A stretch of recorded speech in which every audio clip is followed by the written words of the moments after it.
Mais moi, j'aime me détacher. Moi, j'aime me détacher. Moi, je peux me détacher du jour au lendemain. Donc là, on voit qu'il y a une coéducation. Il y a une coéducation, oui, qui est solide. Ça, encore une fois, je répète, c'est une grâce. C'est pas donné à tout le monde. Moi, je connais des gens qui ne sont pas dans ce schéma-là, qui souffrent après les séparations parce qu'ils ne peuvent même pas voir l'enfant. Non, c'est cool. Encore une fois, c'est une grâce. Parce que tout le monde n'a pas cette grâce-là.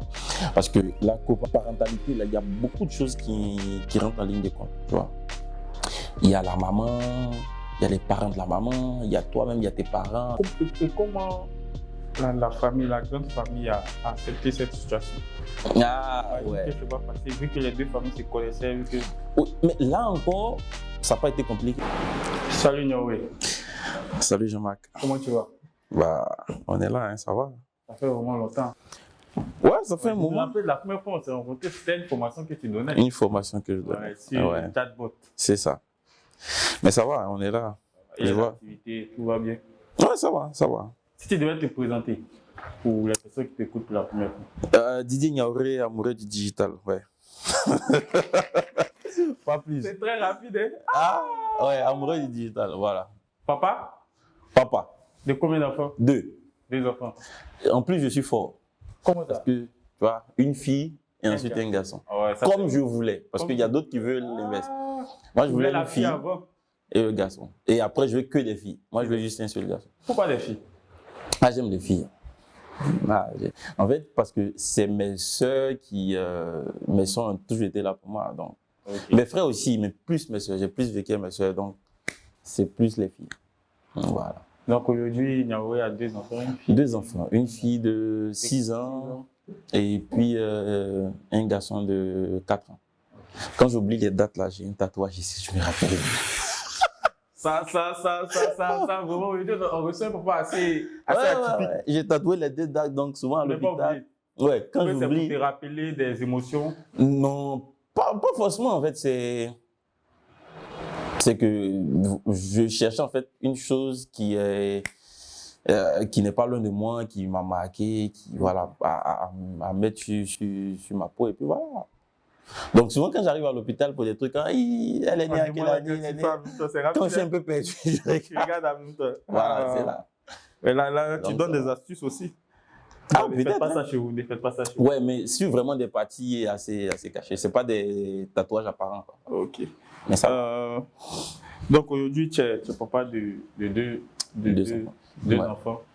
Bon, notre thème, c'est plus comment tu arrives à garder ce lien avec tes enfants. Parce qu'aujourd'hui, on se rend compte que tu n'es pas tout le temps à Abidjan. Ouais, à cause du boulot, on bouge un peu quand même. Donc, on est constamment pas là. En fait, la situation même, c'est que je suis plus avec la maman. Ok. Donc, même étant à Abidjan ici, il y avait déjà une certaine distance parce que tu ne te réveilles pas avec eux, tu ne dors pas avec eux. Ok, c'est-à-dire déjà à Abidjan? Déjà à Abidjan, il y avait ce problème-là. Avant le boulot que j'avais un boulot où je bougeais beaucoup. Okay. Là encore, dans ce boulot-là, j'ai cette grâce-là en fait de bouger aussi. Donc, voilà, il y a une autre gestion qui se met en place, tout et tout, quoi. Voilà. Mais depuis Abidjan, comment tu vivais ça? Depuis Abidjan, c'est quoi? C'est une routine. Voilà, moi j'avais essayé d'installer une routine. J'ai pas réussi. Tu avais déjà une routine vu que tu étais avec la mère des enfants? Oui, avec la mère. En fait, vraiment, moi je dis c'est une grosse grâce. En fait. Qu'est-ce qu'est une grâce? C'est une grâce. En fait, le processus tel que ça s'est fait, c'était voilà. Parce que quand moi, ce qui se passe en fait, c'est que quand avec la mère on arrête, les enfants ne sentent pas ça parce que ils sentent pas ça tout de suite, on va dire. Pourquoi? Parce que dans la même année, les enfants partent en RDC. Ok. Donc ils font les premières scolarités là-bas. Ok. Et pendant ce temps, nous on est ici, on consomme la séparation. Ah, donc, ok. Donc voilà. Les enfants étaient éloignés de vous. Ils étaient éloignés de nous. Voilà, papa comme maman, ils étaient éloignés de nous. Et nous, on était ici, j'étais là-bas, on faisait toujours des appels vidéo. Je crois que les mamans est allée une fois les voir pendant la fête de Noël. Donc, on faisait toujours des appels vidéo, tout et tout. Et c'est quand ils sont arrivés, c'est-à-dire ils ont constaté vraiment c'était de manière progressive. Donc, c'était pas vraiment aussi compliqué comme d'autres familles. C'était vraiment de manière progressive. Après, quand ils ont constaté, par la grâce de Dieu. Comment le constat s'est fait? Moi, je ne sais même pas comment ils ont su. Mais est-ce que les enfants sont arrivés vers toi pour te poser cette question? Peut-être il y a 2 mois qu'ils m'ont demandé. Hein. Ok, depuis longtemps? Ouais, peut-être il y a vraiment 2 mois qu'ils m'ont posé des questions sérieuses là-dessus. C'était des questions sérieuses? Ouais, c'était des questions du genre, mais pourquoi? Est-ce qu'on va former une grande famille après? Une grande famille, ça c'est vraiment une question sérieuse. Oui, ça c'est ma fille, elle me dit, mais est-ce qu'on va former une grande famille? Je dis, mais une grande famille comment? Elle m'a dit, parce que moi, un temps, je me suis remis avec quelqu'un, je crois elle aussi, je ne sais pas trop, mais je dis ça comme ça. Donc, est-ce qu'on va se remettre avec, est-ce qu'on va former une grande famille? Donc, on a essayé de discuter, mais après, vraiment, comme je dis toujours, moi, c'est ce que j'appelle des grâces négligées. Pour moi, c'est vraiment une grâce en fait qu'on ne sent pas. Ça n'a pas été challenge pour les enfants. Voilà, c'est vraiment une grâce en fait que les enfants se soient comportés comme ça et acceptés tout doucement en fait. Et puis, voilà. Donc, étant même à Abidjan, il y avait déjà cette distance en fait qu'il fallait gérer, des appels vidéo, je dis avec le digital, tout et tout. Donc, c'est-à-dire vous faites des appels vidéo, c'est chaque matin, chaque soir? Non, après moi, je n'ai pas ce truc parce que, en fait, moi, j'essaie d'appliquer un détachement émotionnel. Pas pour les enfants, mais par rapport à moi-même. Moi, je suis un gros peureux. C'est la peur qui te pousse à te détacher? Ouais. Tu as peur de quoi? Du manque, que la personne ne soit plus là, en fait. Ah ouais. Ouais. Ah, j'ai vraiment peur, en fait. C'est pourquoi j'appelle rarement et je prends rarement des nouvelles. Mais tu ne penses pas que ça peut avoir un effet négatif sur les enfants? Non, en fait, pour les enfants, je fais ça, mais en fait, je marque vraiment mes coups. C'est-à-dire, quand on est ensemble, je marque vraiment. Et puis quand je dis je ne les appelle pas chaque matin, c'est pas que, voilà, moi je suis dans leur quotidien, mais je n'ai pas installé une routine où chaque matin je dois les appeler. Non, ça, je n'ai pas installé ça. Voilà, mais par exemple, les week-ends, je les récupère. Voilà, il y a des moments clés, en fait, quand ils ont envie de me parler, je suis toujours disponible. Je vais les voir, en fait, de manière spontanée comme ça. On a toujours des restos, des glaciers, voilà. Mais ce détachement-là, mais le détachement, c'est vraiment par rapport à moi-même. C'est seulement avec les enfants ou bien c'est de ta nature avec les personnes que tu aimes? C'est avec tout le monde. Quand j'aime vraiment quelqu'un, je veux vraiment pas, je me détache. Et je me détache, ouais. Je veux pas... J'ai vécu un choc il n'y a pas longtemps avec mon neveu qui est parti. Wow. Ouais, donc, quand j'aime vraiment quelqu'un, je me détache. Toutes mes condoléances, j'ai constaté ça. Mais... Ouais, les gens ont vu quand même. Ouais. Donc, avec les enfants, c'est ça, c'est du recul vis-à-vis de moi-même, mais j'essaie d'être présent. Par exemple, je vais à leur école. Voilà, tout dernièrement, j'étais en fait il y a une journée porte ouverte où il fallait remettre les bulletins aux parents. Au passage, ma fille, elle était première de sa classe. Wow. Voilà, donc le garçon, j'ai vu que c'était une superstar dans son école. Tout le monde l'appelle, tout le monde le connaît, du primaire jusqu'à la maternelle. Lui, il est encore à la maternelle, mais voilà. C'est une star, on le connaît. Donc, j'essaie vraiment d'être là des moments que je connais leur maîtresse. Je connais tout sur eux, en fait. Âge, taille, poids, comment on appelle ça, taille de chaussures, les allergies, les maladies. Je sais ça, en fait. Parce que je les envoie à l'hôpital, je les envoie un peu partout. Voilà, c'est-à-dire aujourd'hui, tu n'es pas vraiment détaché d'eux? Non, je suis pas. En fait, c'est pourquoi je dis le détachement, c'est par rapport à moi-même. Sinon, par rapport à eux, si tu leur demandes comment va papa, ils vont te dire non, papa, on le voit tout le temps. Tout, voilà. Mais par rapport à moi, j'essaie vraiment de mettre une certaine pause. Sinon, pour eux, le rythme, ça va pas. Voilà. Moi, je suis toujours là. Moi, je dis toujours, si j'avais pas mes enfants, j'allais foutre ma vie en l'air. Et ça n'allait pas me dire grand-chose parce que c'est ma vie. Mais là, cette fois-ci. Explique-nous bien. Non, mais attends, Joe, tu as personne dans ta vie. Hein? Tu n'es pas redevable à quelqu'un. Si tu veux vivre ta vie comme tu veux. Oui, tout à fait. C'est-à-dire, tu fais ce que tu veux. Tu fais ce que tu veux, n'est-ce pas? Ouais. Mais une fois que tu as fait venir naître et dont tu as la responsabilité, tu ne peux pas vivre ta vie comme tu veux. Ah, c'est vrai. C'est ça? Donc aujourd'hui, c'est comme si chaque action que tu poses, tu penses immédiatement à tes enfants. Je dis toujours que moi, tout ce que je gagne, je n'ai pas d'argent. Ce sont mes enfants qui ont peut-être un peu. Moi, tout ce que je gagne, si j'en avais 2 dedans pour me mettre bien dans un truc, tu gardes le reste pour les enfants. Ça va. Tout ce que j'achète aujourd'hui, je mets là. Comment tu vis cette coparentalité? Non, c'est cool. Encore une fois, c'est une grâce. Parce que tout le monde n'a pas cette grâce-là. Parce que la coparentalité, là, il y a beaucoup de choses qui rentrent en ligne de compte. Tu vois. Il y a la maman, il y a les parents de la maman, il y a toi-même, il y a tes parents, donc les tantes, les oncles, en fait, qui vont entendre le compte. Mais nous, dans notre schéma, c'est vraiment différent. Honnêtement, c'est très bien. Mais je pense que c'est parce qu'on a eu la chance de discuter en amont. Voilà, de la séparation, de la gestion des enfants. Donc, moi, j'ai vraiment pas de problème avec la maman des enfants. Je les vois quand je veux. Et là, même tous les congés de tous, ils étaient avec moi. Je les vois quand je veux. Il n'y a vraiment pas de problème. Honnêtement, ça, moi, je lui dis merci au passage, quoi, à la maman des enfants. Et puis, c'est tranquille. Sur les charges, chacun gère ce qu'il peut gérer. Les enfants sont avec elle. Donc, pour les charges, voilà, on s'est bien entendu. Il y a des charges que moi je gère. Je ne vais pas dire ici, en fait, le montant que je... Voilà, mais voilà, il y a des charges que je gère. Et moi, en fait, le message, c'est que peu importe la situation, fais-moi signe, je suis là. Ça, c'est mon message. Je suis là. C'est-à-dire, aujourd'hui, tu n'as pas fui? Non. Oh, mais comment je peux pas fuir? Parce qu'on constate beaucoup ces histoires de coparentalité où entre le père ou la mère, quelqu'un se désengage. Non, c'est parce qu'ils n'ont pas voulu. Moi, mes 2 enfants, je les ai voulus. Là, c'est ce que tu dis. Les 2 enfants, je les ai voulus. C'était... voilà, c'était peut-être en termes de timing, c'était pas trop le bon timing, c'était pas le timing entre les deux, mais ces 2 enfants voulus et assumés à 100%. Donc après, tu peux pas parce que vous n'êtes pas, non, ça c'est pas intelligent. Moi, j'aime pas trop avoir honte, donc j'essaie de faire ce qu'il faut. Donc je dis pas que je mets tout à disposition à 1000%, mais honnêtement, quand il y a je lui ai dit, écoute, je suis là. Voilà, moi je fais ma contribution. Si tu veux que je parte, dis-moi. C'est tout. Okay. T'inquiète pas où je vais aller chercher de l'argent. Ça, c'est pas à ton niveau, ça, c'est moi à mon niveau. Mais oui, je dois rentrer pour faire sortir de l'argent, pour m'occuper, t'inquiète pas. Et comment la famille, la grande famille a accepté cette situation? Ah, ouais. C'est pas facile, vu que les 2 familles se connaissaient. Oui, mais là encore, ça n'a pas été compliqué. Encore une fois, c'est pourquoi j'ai parlé de grâce. C'est-à-dire, toi, tu as une grâce particulière. Je reviens toujours sur le thème de grâce. Tu vois, moi, je suis tombé sur une belle famille, je ne dirais pas parfaite. Tu vois, non. Voilà, c'est comme il y a un Congolais qui dit, j'aimerais dire j'adore, mais on n'adore que Dieu. Ouais. Tu vois.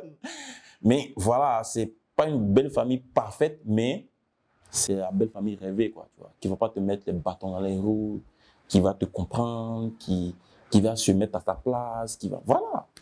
Donc, et toi, du côté de ta... Moi, de mon côté aussi. Moi, on dit très souvent les bêtises sont encombrants, sont trucs, mais bon, nous, on a cette grâce-là de ne pas être une famille encombrante. Donc, il n'y a pas eu de challenge avec les 2 grandes familles? Il n'y a pas eu de clash, il n'y a eu rien. Rien. On dit, bon, les 2 gars-là étaient ensemble, les 2 gars-là sont plus ensemble, ils ont des enfants, bah, ce sont nos enfants, et puis voilà, on avance. Et côté entourage? Côté entourage, en fait, tu sais, moi, je pense que vous avez suivi quand même. Nous, on s'est quand même affichés. Bon, moi, je pense oui. Ah, ok, d'accord. Mais on s'est quand même affichés. Ah, des 2 côtés, hein? Ouais, de 2 côtés. En fait, t'es sur Facebook, mais il n'y a pas vu que tu pas... Si. Moi c'est vraiment une relation que j'ai assumée. Hein. Jusqu'à aujourd'hui, moi, je ne garde que du bon, honnêtement. Hein. C'était... Ça, voilà. Ça va peut-être marcher aujourd'hui, mais vraiment, moi, j'ai aucun problème. Je garde vraiment, j'assume.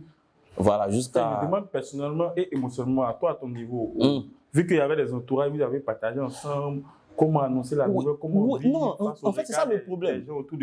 Les gens veulent annoncer. Moi, je m'en fous. Ok. Bon, attends, Jean-Marc, toi et moi, on est amis. Moi, j'ai rompu à ma chérie. Moi, je t'annonce par rapport à quoi? Ça, c'est vrai.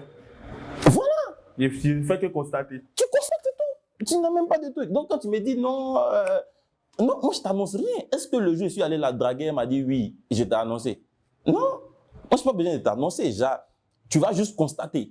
Mais quand le constat est fait, tu sais, vu que vous avez eu des amis ensemble, bon, on n'est pas à un procès. Mais non, forcément. Il y a, oui, ça personnellement. Il y a des gens. Les amis vont vouloir vous remettre oui, ensemble. Il y a des gens, en fait. Mais en fait, très souvent, moi, je dis, dans ce genre de truc, la rupture, c'est vous 2 d'abord. Ok. C'est vous qui savez en fait ce que vous vivez, tu vois. C'est vous 2 d'abord. Ça, c'est une question de responsabilité. C'est à vous 2. Donc, même si les amis viennent, ouais, tu sais, en fait, c'est quelque chose que vous avez déjà consommé et eux, ils ont constaté, peut-être ils ont constaté même 6 mois après votre rupture, ou bien 1 an après votre rupture. Donc, après 1 an, qu'est-ce que tu veux que le gars ou bien la go fasse en fait? Rien. C'est fini. Tu dis à ton gars, bah voilà, constate juste et puis on avance. Si, à te comprendre, on sent qu'il y a une certaine maturité, vu que mais il y a trop de regards qui seront sur vous. Beaucoup. Comment tu vis ça, comment tu arrives à moi, il y a des gens qui m'ont pas encore pardonné ça jusqu'aujourd'hui. Tu vois, non, c'est il y a même ma tante qui n'avait pas encore accepté. Tu vois, c'est tout ça. Mais voilà. Mais comment toi, tu vis ça émotionnellement, personnellement? Non, moi, je m'en fous. Moi, c'est... Peut-être c'est un peu égoïste. Tu vois. Mais honnêtement, c'est difficile que les gens pensent. Très souvent, quand je vais te demander à quelqu'un ce que tu en penses, je ne vais pas vraiment considérer. Dans ce cas en tant que papa, lorsque tu étais sur le point, là, c'était une décision personnelle d'abord. C'était toi-même l'homme ignoré. Oui. Mais quand tu te mettais dans la peau de papa avec les enfants, est-ce que l'idée est venue de ta tête pour dire à cause des enfants? Ouais. Non, en fait, à cause des enfants, moi, je trouve que à cause des enfants, c'est, je ne dirais pas une erreur, mais pour moi, ce n'est pas bien fait. Tu vois. Pour moi, quand 2 personnes sont ensemble, elles ne veulent pas se séparer. La logique, c'est ça. Elles ne doivent pas se séparer. Mais il peut arriver, en fait, que les 2 personnes ne... Tu vois, la mayonnaise ne prend plus. Le problème, c'est que quand la mayonnaise ne prend plus, ça peut agir, en fait, sur votre progéniture. Tu vois. Moi, je veux pas être l'homme qui rentre à la maison et puis... tu vois, qui est fâché avec madame ou bien qui fait des histoires avec madame devant les... Moi, je ne veux pas être ça. Donc, comment c'est que ça ne marche plus? Et on veut pas être... Moi, je préfère avoir des enfants qui n'ont pas des parents qui sont ensemble, mais qui ont des parents qui ne sont pas ensemble, qui s'entendent. Je ne sais pas si tu vois. Okay. Mais être des parents, à cause des enfants, on est ensemble, mais on se fait des histoires. Okay, c'est-à-dire on est là, mais on souffre. On est là, mais on souffre. Parce que c'est difficile de se cacher, en fait, des frictions. Tu vois, on va dire non, devant les enfants, on ne se dispute pas. Vous pouvez être devant en Afrique, on n'a pas de grande maison. Tu es dans 2 chambres salon, ouais. Vous allez vous disputer ici, la chambre des enfants est juste à côté, ils vont entendre des bruits. Non, moi je ne veux pas ça. Donc tu assumes ta position, tu dis ah ma chérie, vraiment, je te fais souffrir, au revoir. Arrêtons là. Tu vois un peu. Ou bien ma chérie, tu me fais souffrir, au revoir. Arrêtons là. C'est tranquille. Et maintenant vous entendez, bon, on a des enfants, qu'est-ce qu'on fait? Moi je vais être présent pour les enfants. T'inquiète pas, tout ce qu'il y a comme truc, je vais assumer le rôle du père pleinement. Vous vous entendez comme ça et puis c'est bon. Donc, ça fait que la maman ne cache jamais les enfants en fait à leur papa. Le papa aussi, voilà, moi, jamais tu vas m'entendre dire à mes enfants, ne respectez pas votre maman ou bien la maman dit non, jamais. Donc là, on voit qu'il y a une coéducation. Il y a une coéducation, oui, qui est solide. Ça, encore une fois, je répète, c'est une grâce. Ce n'est pas donné à tout le monde. Moi, je connais des gens qui ne sont pas dans ce schéma-là, qui souffrent après les séparations parce qu'ils ne peuvent même pas voir l'enfant. Moi, je vois mes enfants, je fais des trucs, je fais tout ce que j'ai envie de faire avec mes enfants. Leur maman, on se parle constamment. Elle me dit, oui, par exemple, ma fille Diana, elle étudie, elle est bien, mais elle ne se concentre pas assez. Je dis, bon, elle n'a pas volé, c'est son papa, moi. Je n'ai pas de concentration longue. Par contre, donc, on parle comme ça. On parle vraiment comme ça. Mais le fait de discuter comme ça avec elle, on voit qu'il y a un certain lien entre toi et puis la mère des enfants. Tu as une nouvelle relation. Bon, vas-y. Tu as une nouvelle relation. Oui. Est-ce qu'il n'y a pas de challenge là-bas? Encore une fois, c'est une grâce. Une grâce. Je pense que ça va faire ton hook. Ouais. Ça va faire ton hook de vidéo. Quoi. Ah, ça va faire ton hook. Oui, ça je sais, ça va faire le hook en fait. C'est une grâce. C'est une grâce. Hein. Pourquoi? Donc la thématique, on peut mettre Niaouré et les grâces de sa vie. Oui, si tu veux. Il a beaucoup de grâces. Non, sérieusement. Regarde, Jean-Marc, je pense que toi tu vas à l'église. Ouais. Moi je suis devenu musulman il n'y a pas longtemps. Okay. Mais tu sais, très souvent les gens vont considérer des grâces visibles. C'est-à-dire, je ne faisais pas enfant, j'ai fait un enfant. Okay. Je n'avais pas de travail, j'ai fait travail. Moi, j'appelle ça des grâces visibles. Mais Jean-Marc, il y a des grâces invisibles. Par exemple, la grâce de tomber que sur des bonnes personnes. C'est une grâce qu'on ne considère pas. Ouais. Est-ce que tu t'es déjà assis pour dire, non, mais vraiment, tout ce que je rencontre, c'est des bonnes personnes. C'est une grâce de Dieu. Ouais. Et moi, je tombe sur une fille qui était bien. Après, ça ne marche pas par les circonstances de la vie. Après, je tombe encore sur une autre qui me comprend, qui accepte les enfants. Si ce n'est pas la grâce, c'est quoi? C'est pas moi. Moi, je suis un faux type. Ouais. Mais. Non, tu es un bon papa. Non, je suis un faux type. Ouais, tu es un bon papa. Mais je suis un bon papa. Maintenant, tu reçois dans ma vie des papas. Donc, on parle de Yaouré le père. Voilà. Tu vois, mais c'est une grâce. C'est vraiment une grâce de tomber sur quelqu'un, qui va accepter un BT qui avait des locks. Je suis un BT qui avait des locks. Qui est dernier de famille. Mais pourquoi ces précisions? Non, parce que ça, c'est la caricature des foutus, quoi. Voilà. Donc, et qui a deux enfants. La personne pourrait se dire que... Bon, et qui a 2 enfants. C'est peine perdue avec toi. Donc, moi, c'est une grâce, en fait, que la fille... Non, on va essayer. Et puis, on essaie, ça se passe bien. Donc, tu vois, en fait, que même là, encore... Il n'y a pas d'histoire. Il n'y a pas d'histoire. Parce que comment je fais? Moi, de toute manière, moi, il y a une chose que je dis. Quand tu fais enfant avec une personne, vous êtes lié à vie. Ah, c'est à vie. Donc, quand tu prends une nouvelle personne, tu lui dis, ah, moi, j'ai fait des enfants avec telle personne. Cette personne-là, elle est liée à vie. Si ça te dérange, il faut me dire en même temps. Tout va dépendre de la forme de liaison. Voilà. Non, c'est clair. Donc, moi, je joue la carte de la transparence. OK. Quand je vais parler avec la maman des enfants... Elle est informée. Elle est informée. C'est ça. Tu dis aux enfants que voilà, c'est... Tu vois, actuellement, il appelle... Comment les liens avec les enfants? Ouais, ça allait progressivement, tu vois. Fallait pas venir les brusquer, les choquer. Donc, progressivement, tu vois, il la voit vite fait. Okay. Après, il passe un peu plus de temps, tu vois, progressivement. Et voilà, mon fils, c'est sa préférée. Mon fils l'adore tellement. Lui, c'est un vendu, mais voilà. Il lui fait tout le temps les bisous, il adore. Et tu vois, encore progressivement, et ce que j'ai remarqué, c'est qu'au début, il appelle Tata.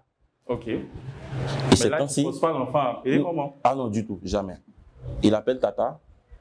Et là, ces temps-ci, il commence à l'appeler maman facilement. C'est pas moi, j'ai rien dit. J'ai juste laissé appeler là, comme vous voulez, Tata. Ils aiment bien, en fait. Moi, mes enfants m'appellent Papa Didier. OK. Il est maman et son prénom. Okay. Tu vois? Donc, elle aussi, il appelle maman et son prénom. Et il appelle Tata et son prénom. Donc, ils aiment bien ça. Même mes soeurs, ils appellent Tata, ainsi de suite. Donc, au début, il appelait Tata, Tata, Tata. Maintenant, c'est maman qui vient seule souvent. Tu vois? Ma fille même se surprend.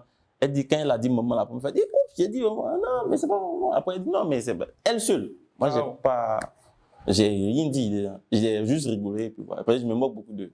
Mais est-ce que tu as eu des expériences assez négatives avec dans cette disposition de coparentalité-là? Non. Jamais. Et je dis, moi, j'ai la grâce. Jamais.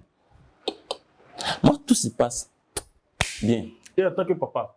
En tant que papa, moi, en tant que papa, quoi? Est-ce que... Tu as vécu des scènes qui t'ont assez touché?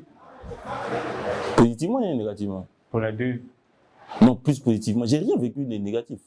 Peut-être à part quand les enfants sont malades, ça affecte un peu, mais voilà. Tout ce que je vis avec mes enfants. Le plus beau souvenir que tu as avec les enfants?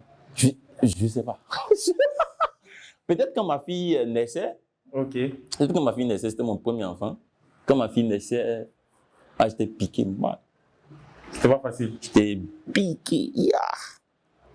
J'étais piqué. J'avais une facture avec un client là qui datait de 3 ans. Wow. La facture est sortie le lendemain. Ils ont payé la facture le lendemain. Le chèque est sorti le lendemain de l'accouchement. J'étais vraiment piqué. Mais voilà, ça c'était... Et je me rappelle, ils ont dit au grand-père, ah, votre enfant, il a dit, non, c'est pas moi le père, voici le père.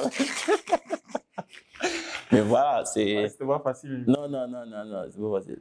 Mais je voulais... Parce qu'en fait, moi j'aime bien me coincer dans des situations pour pouvoir, en fait, tu vois, voir exploser, en fait. J'aime bien ça. Donc, ça m'a vraiment permis, en fait, de trucs. Mais en termes de... Ah, c'est quoi, en termes de...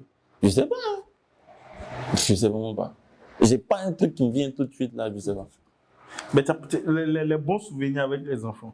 Ah, il y en a tellement. Hein. Par exemple, où je les ai retrouvés à Kinshasa. OK. On est allé. C'est ce qui t'a poussé à aller là-bas pour travailler? En fait, c'est bizarre, mais Kinshasa, cette ville-là, encore une fois, c'est une question de grâce.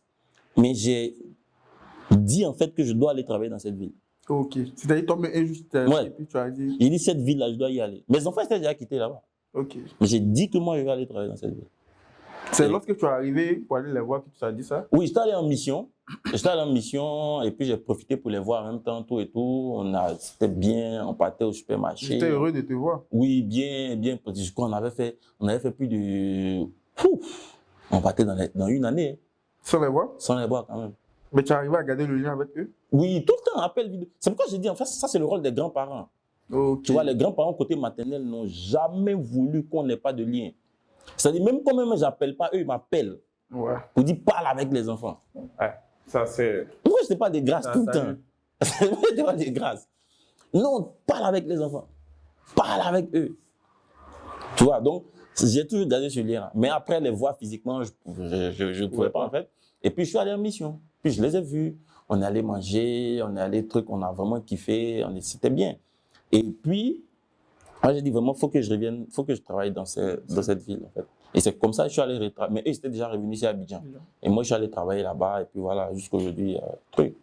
Mais voilà, peut-être ça, c'est un bon souvenir de se retrouver, en fait, à l'extérieur, comme ça. Ça, c'est pas mal aussi. Après, il y a quand j'accompagnais ma fille à truc... quand j'accompagnais ma fille pour la première fois à l'école, quand j'allais faire les fournitures, c'était cool. C'était cool. C'était cool, ouais, c'est cool, tu vois. Mais là, tu es allé avec la mère ou tu es parti seul? Je sais plus. Je crois que je suis allé avec elle. Ouais, non, je suis allé avec elle, ouais. Je crois que je sais même plus c'était dans quel mois. Mais on est allé ensemble, ouais, c'est vrai. Après, c'était nous deux notre première fois, donc. Mais on était ensemble encore, hein. Okay. Ouais, donc on est allé ensemble. Non, on a fait beaucoup de choses ensemble comme ça avant de ça, c'est vu que vous avez fait beaucoup de choses, ce qui vient de mon esprit. Est-ce que la séparation n'a pas eu un effet sur toi? Bien sûr, non. À toi aussi. Bien sûr. C'est quoi? C'est 8 ans de relation, je crois. Et pourquoi laisser tomber 8 ans de... Non, moi je ne veux pas parler. Pourquoi? Non, là tu es en train de partir d'un autre. Non, on va laisser. Non, restons. L'effet que ça a eu sur toi, ça t'a affecté dans plusieurs compartiments de ta vie? Non, en fait, c'est plus un sentiment d'échec. Voilà, la question qui est venue de mon esprit, c'était est-ce que il t'arrive souvent à dire que tu as échoué? Oui, sur cet aspect-là, bien sûr. Et non, pas maintenant, mais quand c'est arrivé, tu te dis, ah, tu as échoué. Parce que c'était trop bien pour ne pas que ça réussisse. Tout était réuni pour que ça réussisse, mais ça n'a pas réussi. Donc, tu te dis que tu as échoué. Et ça, c'est le sentiment de culpabilité qui te suit, en fait. Tu as toujours ce sentiment-là? Non, pas maintenant, ça va. Comment tu as fait pour te libérer de ce sentiment? Pas maintenant. Moi, j'ai cette force-là de me détacher. Ouais, tu as pas le sentiment de te détacher. Moi, j'ai cette force-là de me détacher. Donc... C'est le fait de garder cet effet de détachement-là qui t'a donné cette force de pouvoir. Peut-être, mais moi, j'aime me détacher. Moi, j'aime me détacher. Moi, je peux me détacher du jour au lendemain. Ça, je sais faire. Si je décide de me détacher, je me détache. Donc, voilà, j'ai juste dit, voilà. Et puis, il y a une sorte de fatalité en moi, je me dis, il y a des choses qui n'ont pas de retour, en fait, qui ne peuvent pas revenir. Donc, une fois que j'accepte, c'est bon, c'est fini. Donc, c'est comme ça. Et puis, voilà. Mais ça a été difficile à digérer. Normal, hein, après. C'est intéressant. On voit que tu as assez de pouvoir. C'est une grâce aussi. C'est une grâce. Moi, on est frères. Jean-Marc, on n'est rien. Toi, tu es assez chrétien, ouais, pour savoir. C'est vraiment une grâce. On n'est rien, c'est que des grâces. Aujourd'hui, quelle valeur tu transmets à tes enfants? Mes enfants, c'est ce qui est bizarre, c'est que même dans l'éducation, en fait, j'ai l'impression d'être en mode freestyle, tu vois. Okay. C'est pas, moi ce que je fais, je les observe, tu vois, je les observe beaucoup. Tu vois, par exemple, mon fils, c'est donne-moi, tu me donnes pas, je me fâche. Donc lui, il faut lui montrer que non, c'est pas comme ça qu'on acquiert les choses. Tu vois, donc ça c'est mon travail sur lui, là maintenant. Vraiment, c'est mon travail sur lui. Voilà. Par contre, c'est quelqu'un qui est beaucoup bienveillant vis-à-vis de sa soeur. Il est très bienveillant vis-à-vis de sa soeur, tu vois. C'est quelqu'un qui va prendre sa défense à l'école, qui va faire ça, qui va faire ça, qui va faire ça. Voilà. Ma fille, c'est quelqu'un qui, voilà, elle va, tu as fait à mon frère et moi, tu vois, ce genre de choses. Okay. Donc, il faut lui faire comprendre que souvent, c'est l'autre, mais pas toi. Okay. Donc, en fait, les valeurs, moi, trouve que les enfants, quand ils naissent, ça, je peux l'affirmer, ils ont déjà des valeurs. Je pense qu'on naît en fait avec certaines valeurs. Moi, je l'ai expérimenté. On naît avec certaines valeurs qui peuvent se corrompre au fil du temps. Voilà, d'autres peuvent s'extamper, d'autres peuvent s'ajouter, tout. Mais les enfants naissent avec des choses déjà. Et moi, j'observe ce qu'ils ont déjà. Et j'essaie de rajouter ce qu'ils n'ont pas. Et puis d'éliminer en fait ce que je juge pas bien. Voilà, donc moi, tout de suite, c'est plus, voilà, on connaît les valeurs classiques, on est mais je ne veux pas en fait dire ça, ça sera trop classique. Okay. Voilà, c'est pas comme si je fais une étude chaque jour, non. Mais je les observe. Je vois dans les comportements, dans les réactions, tu vois. Mon enfant, par exemple, mon fils, par exemple, lui, s'il a fait un truc, demande pardon. Non. Tu ne peux pas lui demander pardon. Jamais. Lui, si tu veux, appelle tout le monde. Lui va dire non, moi je ne demande pas. Donc ça, il faut casser ça en lui. Aujourd'hui, par exemple, avant que je vienne, on a eu une discussion. Il dit non, que lui, on lui a dit c'est lui le chef. Il dit, qui t'a dit ça? Il dit non, on lui a dit, non. Tu vois le chef? Le jour où tu vas prendre ta maison, tu seras le chef. Ici, là, le chef, là, c'est moi. C'est ta tante, c'est ta maman, c'est tant. Tu n'es jamais chef devant quelqu'un ici. Que tu seras chef un jour, mais à tes 4 ans, tu n'es pas chef de quelqu'un. Est-ce que tu as compris? Oui, il a compris. Il dit non, tu n'es pas le chef de... Donc, si tout de suite tu lui fais croire qu'il est le chef, il va... Non, tu vas pas... On va un coup de tête rapide. On va dire, on ne peut pas souhaiter ça à un couple ou bien à quelqu'un, à un homme. Mais aujourd'hui, si une personne se retrouve dans cette même situation que toi, quel conseil tu peux donner? Bon, si quelqu'un... En fait, c'est... Première chose, faut pas... les gens qui disent, moi je vais me remettre en couple pour mes enfants. On ne se remet pas en couple pour les enfants. Je pense que si tu as échoué dans ta première relation, c'est pas évident que tu viennes. Donc, faut pas dire tout de suite, ah, je vais me remettre en couple. Mais non. Toi-même, tu dois pouvoir, en fait, seul, apprendre à, tu vois, à digérer des choses, accepter des choses, vivre des choses, tout et tout. Et puis, laisser les choses se faire tout doucement, tu vois. Après, si par la force des choses, il y a quelqu'un qui rentre dans ta vie, il faut jouer la carte de la transparence. Dès le départ, dire à la personne que tu as des enfants qui comptent, pour qui tu te bats, c'est le centre de ta motivation, c'est toute ta motivation en fait qu'elle a en fait. Donc, dis ça franchement à la personne. Et puis après, dis à la personne les rapports que tu as avec la maman de ces enfants-là. Même si c'est des rapports conflictuels. Hein. Ah bon? Non, vas-y, dis-lui parce que tu t'es mis avec quelqu'un, la personne doit te soutenir, va te soutenir. Donc, dis à la personne que je suis avec, on a des rapports conflictuels, voici ce qu'elle pense, voici ce qu'elle fait. Et puis, vous allez pouvoir en fait vous ajuster. Ou bien tu lui dis non, les rapports c'est bien, c'est comme ça. Le moment venu, je vais vous présenter parce que moi, j'ai présenté les deux. Ah bon? Hein? Bien sûr. Moi, je me rappelle, j'étais à Kinshasa une fois et puis j'ai dit allô, tu vas récupérer les enfants. Elle a récupéré les enfants. La maman des enfants n'a rien dit parce qu'elle la connaît, elle sait. Tu vois, donc voilà, c'est plus ce truc. Donc, la carte de la transparence, il faut être vraiment transparent sur tout. Les cachotteries, parce que la crainte, quand les femmes rencontrent des pères célibataires, c'est « Ah, il va retourner avec la maman », surtout quand tu as deux. Ouais. Donc toi-même, au départ, il faut être sûr de ta rupture. Avant d'embarquer quelqu'un d'autre dedans, quoi. Tu vois, faut être sûr de ta rupture. Est-ce que tu as rompu sentimentalement, tu as rompu de manière charnelle, est-ce que tu as rompu à tous les niveaux? Psychologiquement, est-ce que tu es bien?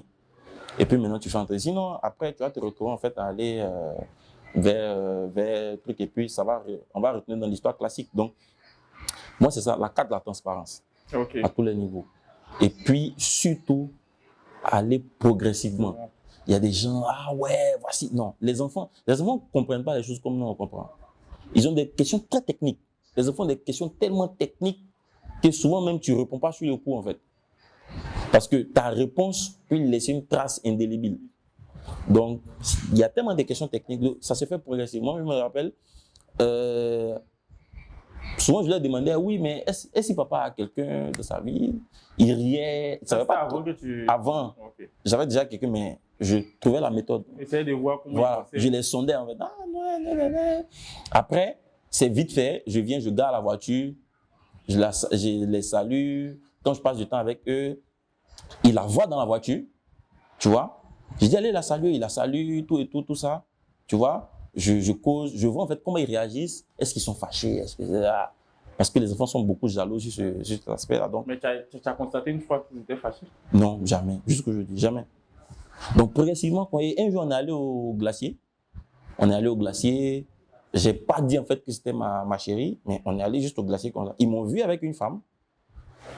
Ils étaient là, on a été au glacier, bien, voilà, c'était cool. Et c'est vraiment, tu vois, des instants bien précis, progressifs comme ça. Au fur et à mesure. Au fur et à mesure, voilà. Et puis après, même, ils ont commencé à la réclamer. Oui, mais elle est où, on ne la voit pas, elle est où, on ne la voit pas. Bah, c'est bon. On peut passer à une autre étape. Voilà. Donc, c'est vraiment le temps, quoi. Vous comprenez que c'est beaucoup... Ce n'est pas de forcer les choses. Non. Il faut beaucoup de transparence aussi. Pas forcer les choses. Si tu as un message... Avant, tu vois, moi j'ai toujours dit, si mes enfants étaient réfractaires, ok. Moi, pour mes enfants, je n'étais pas resté seul. Ah bon? Ouais. Moi, je n'étais pas resté seul. Si moi, mes enfants étaient réfractaires, c'est-à-dire, ils ne voulaient pas, c'était quelque chose de vraiment difficile, en fait, à truc. Donc, j'allais repartir avec madame? Non, pas forcément. Bon, après, je ne sais pas, peut-être madame va refaire sa vie, moi, je ne sais pas. Si les enfants mais, non, moi, mes enfants ne peuvent pas m'obliger à repartir avec le message, jamais. Mais il faut être obligé à rester seul. Mais si je sais que mes enfants étaient réfractaires au fait que, bon, je dirais même pas réfractaires, mais s'ils acceptaient mal le fait, en fait, de vivre avec une autre femme, tout ça, moi, je dis toujours, moi, ma vie, elle est simple. Moi, ça ne me dérange pas, tu vois, d'être seul. Dans mes plans, voilà, j'étais parti pour être seul sur une bonne période. Mais bon, encore une fois, l'homme propose et Dieu dispose. Tu tombes sur quelqu'un qui est quand même une perle, tu ne peux pas la laisser. Tu dis, bon, ok, j'essaie. Et puis, encore une fois, la grâce t'aide en fait à truc, quoi. Si tu as un message à faire passer à une personne. À une personne? Bah, c'est à mes enfants, non? Donc, les deux. Donc, d'abord, le message pour la fille. Pour la fille, ah, ça, c'est ma princesse. On suppose que peut-être elle grandira d'ici... Elle grandit. Moi, elle grandit d'ici 10, 15 ans. 10, 15. Elle retombe sur cette vidéo. Ah, quel message tu veux qu'elle retienne que? Qu'elle retienne. On est le combien déjà? Aujourd'hui, le 2, non? Aujourd'hui, le 3. Le 3. Bon, Diana, on est le 3 novembre 2024. Moi, je suis fier d'elle. Ma fille, je suis fier d'elle. C'est-à-dire, il faudrait qu'elle se quitte de rire. Moi, je dis toujours, je suis en train de souffrir pour pas qu'elle souffre. Si ma fille doit souffrir, peut-être c'est le garçon qui la fait souffrir. Mais les souffrances, il n'y a pas d'argent, il n'y a pas de... Non, ça, c'est fini. Elle n'a qu'à être sûre de ça, c'est fini. Mais après, on peut pas, tu peux pas l'empêcher en fait, de vivre un gourmet. Le gourmet, tout le monde vit ça. Voilà, mais ce sera d'autres types de gourmet. Ça sera un gourmet dans un autre niveau. Voilà. Donc, il faudrait qu'elle sache que moi, je suis fier d'elle. Je suis vraiment content de la voir comme enfant et puis je sais qu'elle aura un très bon parcours. Ma fille, elle est très brillante. Elle est hyper brillante. Je ne sais pas si ça vient de moi ou bien de la mère, mais je pense de la mère, parce que la mère aussi est très brillante. Donc voilà, moi je suis fier d'elle. Je serai toujours là. Et même si elle veut qu'elle parte à combien d'années, elle vient, moi je suis là. Peu importe ce qu'elle fera, moi je suis là. Je vais la soutenir. Voilà. Et puis, au futur chef? À mon fils, ouais, l'homme qui veut être chef, ça c'est mon colonel. Mon colonel, mon général. Mon général, c'est... Toi, mon général, c'est le gars qui m'adore, je ne sais pas comment. Le gars, il m'adore. Ah! L'enfant, je ne sais pas. Souvent, je le fuis, mais son affaire de son papa, tu t'imagines pas. Donc lui, ça c'est mon général. Moi, je veux en fait qu'il soit un mélange en fait de tous les hommes qu'il a connus en fait dans la famille. Okay. Tu vois, qu'il soit un mélange de moi, de ses grands-parents, de trucs. Je pense que si on nous met ensemble, il y a vraiment quelque chose de bon en fait qui peut ressortir en fait de trucs. Et puis faudrait qu'il continue à être ancré comme ça en Dieu. Faudrait qu'il continue à être soudé avec sa sœur. Moi, lui aussi, c'est un cerveau pas possible.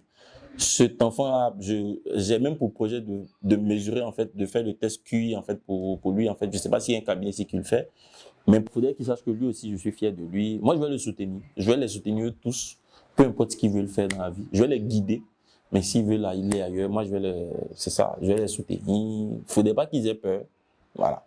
Le papa est impérieux dans la vie, de certaines choses qui vont blesser, mais il y a des choses sur lesquelles on n'a pas peur. Il faut jamais avoir peur et puis il faut y aller. Papa est là, quoi. Si vous tombez, je me couche, vous tombez sur moi, quoi. Ouais. Voilà. En tout cas, merci encore, Didier. Ça a été vraiment rempli de... Merci. C'est un bon parcours que j'ai entendu aujourd'hui. L'expérience a été assez riche. On retient que tu es un homme de grâce. C'est tout. Un homme de grâce. Non, c'est beaucoup de grâce. Moi, souvent je suis là, je m'assois et je dis, mais si tu n'as pas de grâce, tu peux pas.